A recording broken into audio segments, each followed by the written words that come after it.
এতিয়াও সুযোগ আছে আপোনাৰ হাতত। এই বিশেষ ভিডিঅ'টি উত্তৰ পূৰ্বাঞ্চলবাসীৰ কাৰণে বিশেষ সহায় হ'ব পাৰে। 21 জুন 2018 তাৰিখে আপলোড কৰা ভিডিঅ'টোৰ এটি অংশত 1894 চনৰ ঠাইত 1994 বুলি ভুলবশতঃ প্ৰকাশ কৰিলোঁ। এই ভুলৰ বাবে ক্ষমা বিচাৰিছোঁ।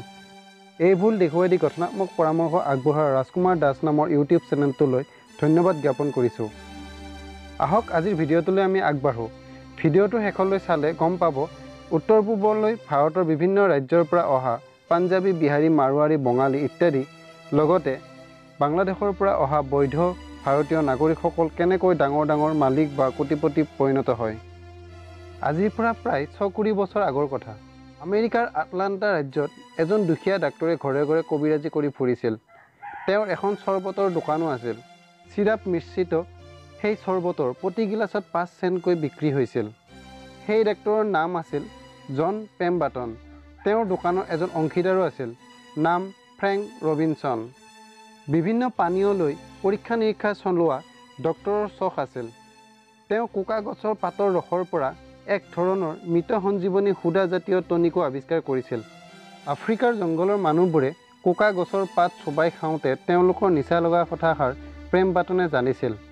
তেওঁ কোকা গছৰ গুটি গুৰি কৰি দেখিলে যে তাত কেফেইন আৰু থিঅব্ৰমিন আছে। তেওঁ এই গুটি চেনি আৰু চেণ্টত মিহলি কৰি চৰবতৰ সৈতে বিক্ৰী কৰিবলৈ ধৰিলে। খাবলৈ যিদৰে সুস্বাদু হ'ল, খোৱাৰ পাছত এক আমেজো পোৱা গ'ল। পেম্বাৰ্টনে তেওঁৰ অংশীদাৰ ফ্ৰেংক ৰবিনছনক এগিলাচ পানীয় খাবলৈ দিওঁতে তেওঁ জঁপিয়াই উঠিল আৰু ক'লে, সুন্দৰ, অতি সুন্দৰ। লগে লগে ইয়াৰ নামাকৰণো কৰিলে। ইয়াৰ নাম দিলে কোকা কোলা। তেতিয়া তেওঁলোকৰ দুজনৰ এজনেও ভাবিব পৰা নাই কি বিৰাট সুযোগ তেওঁলোকৰ হাতলৈ আহিছে। 2 বছৰ ধৰি এই পানীয় বিক্ৰী কৰিছিল। কিন্তু এজি কেণ্ডলাৰ নামৰ এজন ধুৰন্ধৰ ব্যৱসায়ীয়ে কোকা কোলা খাই ইয়াৰ বিৰাট সম্ভাৱনা অনুধাৱন কৰিবলৈ সক্ষম হ'ল। তেওঁ টোপ দি ব্যৱসায়টো কিনি ল'লে। তাৰ পিছত লাখ লাখ ডলাৰ বিনিয়োগ কৰি দেশব্যাপী কোকা কোলাৰ ব্যৱসায় আৰম্ভণি কৰিলে। তেওঁ ইয়াৰ লগত এৰোনেটেড ৱাটাৰ মিহলাই পানীয় চোক বৃদ্ধি কৰিলে। আজি কোকা কোলা এক বিশাল প্ৰতিষ্ঠান। পৃথিৱীৰ 185খন দেশজুৰি ইয়াৰ ব্যৱসায়। 1962 চনৰ কোকা কোলাৰ প্ৰচাৰ বাজেট আছিল ভাৰতীয় প্ৰতিৰক্ষা বাজেটৰ সমান। যোৱা 100 বছৰ ধৰি কোকা কোলা আমেৰিকান সংস্কৃতি আৰু আগ্ৰাসী ৰাজনীতিৰ প্ৰতীকত পৰিগণিত হৈ উঠিছে। গড় হিচাপত এজন আমেৰিকানে পানীৰ সলনি বছৰি 50 গেলন কোক খায়। অথচ আৱিষ্কৰ্তাসকলে ইয়াৰ সুযোগ গ্ৰহণ কৰিব নোৱাৰিলে। সুযোগ গ্ৰহণ কৰিলে ইয়াৰ পৰৱৰ্তী মালিকসকলে। এই কাহিনীটোৰ দৰেই অসমলৈ বা উত্তৰ পূবলৈ অহা মাৰোৱাৰী, বিহাৰী, পাঞ্জাবী, বঙালী এই নাগৰিকবোৰে আমাৰ চকুৰ আগতেই সঠিকভাৱে সুবিধাসমূহ গ্ৰহণ কৰি একো যেন লাখপতি কৰোড়পতি মালিকত পৰিণত হয় আৰু আমি তেওঁলোকৰ প্ৰতিষ্ঠানৰ লগোৱা চকীদাৰ, চিকিউৰিটি গাৰ্ড হৈ দৰমহা লৈ জীৱন যুদ্ধ কৰোঁ। ইয়াৰ প্ৰমাণ অসমৰ প্ৰতিখন জিলাৰে নগৰ চহৰসমূহত এবাৰ চকু ফুৰালেই গম পাম। ইয়াৰ উপৰিও বাংলাদেশমূলীয় ভাৰতীয়সকলে অসমৰ প্ৰায়বোৰ চাপৰি দখল কৰিলে। তাত থকা খিলঞ্জীয়াসকল ওলাই আহিল। আজি বাংলাদেশমূলীয় ভাৰতীয় বৈধ নাগৰিকসকলে খেতি নকৰিলে হয়তো আমি চব্জি খাবলৈ নাপাম। কৃষি, শ্ৰম জীৱিকাসমূহ তেওঁলোকে ব্যৱহাৰ কৰিলে। কাৰণ আমি সেইবোৰৰ সৎব্যৱহাৰ কৰিব নোৱাৰিলোঁ। সেই সুযোগ তেওঁবিলাকে ল'লে।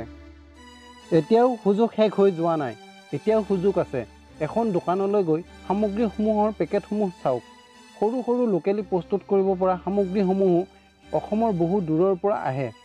এই লোকেলি প্ৰস্তুত কৰিব পৰা সামগ্ৰীসমূহ যদি আমি প্ৰস্তুত কৰোঁ তেনেহ'লে অসমত নিয়োগৰ তথা অসমখনৰ অৰ্থনৈতিক বিকাশো সম্ভৱ হ'ব। বিহু আমাৰ জাতীয় উৎসৱ। বিহু আমি ধুমধামেৰে পালন কৰোঁ। কিন্তু এই বিহু নাচনীসমূহে ব্যৱহাৰ কৰা সৰহভাগ সামগ্ৰী চীনৰ পৰা বা বাংগালোৰ বা কলকাতাৰ পৰা আহে। এয়াও আমাৰ বাবে সুযোগ হ'ব পাৰে। অসমত প্ৰচুৰ নিয়োগৰ সম্ভাৱনাৰ কথা কৈ আৰু এটি ভিডিঅ' বনোৱা হৈছিল। সেই ভিডিঅ'টোৰ লিংক তলৰ ডেছক্ৰিপশ্যনত দিয়া হৈছে। সেই ভিডিঅ'টোত উত্তৰ পূবৰ বহু সুযোগৰ কথা কোৱা হৈছে। আহক এই সুযোগসমূহ আমি গ্ৰহণ কৰোঁ।